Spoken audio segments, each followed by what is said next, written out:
HCO భూముల విషయంలో కేటీఆర్ బాగా మాట్లాడుతూ ఉన్నారు. నేను కేటీఆర్ గారిని మీ ద్వారా తెలంగాణ ప్రజల తరఫున ఛాలెంజ్ చేస్తూ ఉన్నా. మీరు 10 ఏళ్ల కాలంలో మీరు హైదరాబాదులో ఉన్నటువంటి బంగారం లాంటి ప్రభుత్వ భూములు ఎన్ని వేల ఎకరాలు అప్పనంగా అమ్మేశారు, ఎన్ని వేల ఎకరాలని మీ అనుయులకి కట్టబెట్టారు, ఎన్ని వేల ఎకరాలని డీఫారెస్ట్ చేశారు,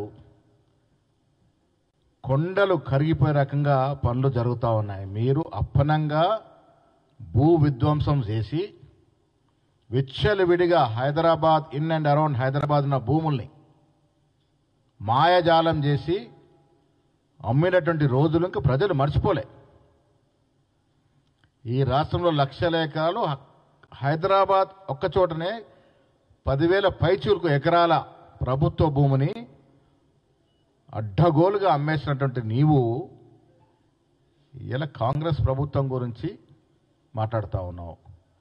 కేటీఆర్ కడుపు నొప్పి అంతా రైతులు బాగుపడుతున్నారని. హెచ్సియు భూముల యొక్క చరిత్ర ప్రజలకు తెలవాలి.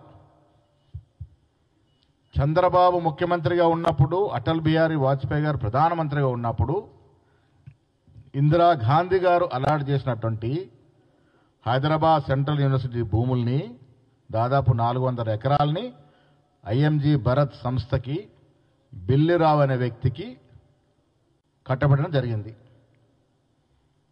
400 ఎకరాలు వెనక్కి తీసుకొచ్చింది ఎవరు? కాంగ్రెస్ ముఖ్యమంత్రి రాజశేఖర రెడ్డి గారు ఆ నిర్ణయాన్ని తప్పుపడుతూ రద్దు చేయడం జరిగింది. అది కోర్టులోకి వెళ్ళింది. ఇన్నేళ్ళు కోర్టులో నారుస్తూ వచ్చింది. నువ్వు 10 ఏళ్ళు అధికారం ఉన్నావు, ఎందుకు దీని మీద శ్రద్ధ పెట్టలే? అప్పుడు కనబడలేదు నీకు హెచ్సియు భూమి ఇదని, హెచ్సియుని కాపాడాలని కనబడలేదా?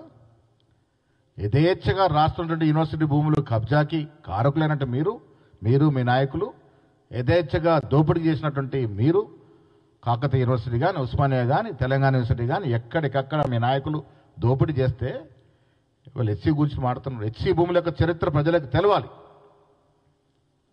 రాజశేఖర రెడ్డి గారు రద్దు చేసిన తర్వాత కోర్టుకు పోతే రేవంత్ రెడ్డి గారు పీసీ అధ్యక్షుడు ఉన్నప్పుడు హైకోర్టులో, సుప్రీంకోర్టులో పోరాడి దీన్ని విజయం సాధించిన సందర్భం. కేటీఆర్ గారు ఏం చేశారు?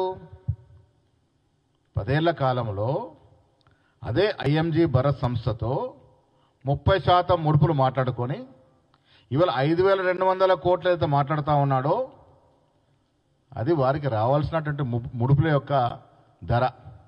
ఆ పద్దు 5,200 కోట్ల పద్దు అనేది కేటీఆర్కి బిల్లిరావు ఒప్పుకున్నటువంటి 30% నిధులు లంచం. ఇవాళ కాంగ్రెస్ ప్రభుత్వం అధికారంలోకి రాకుండా ఉండుంటే ఇప్పటి వరకు బిల్లిరావుతో కేటీఆర్ గారు కుమ్మక్కై 30% నిధులు లంచం 5,200 తీసుకొని ఈ సంస్థని ఐఎంజీ భరత్కి అప్పగించేవాడు. ఇది వారికి ఉన్న ఒప్పందం. కేటీఆర్ దురదృష్టానికి మేము అధికారంలోకి వచ్చాం.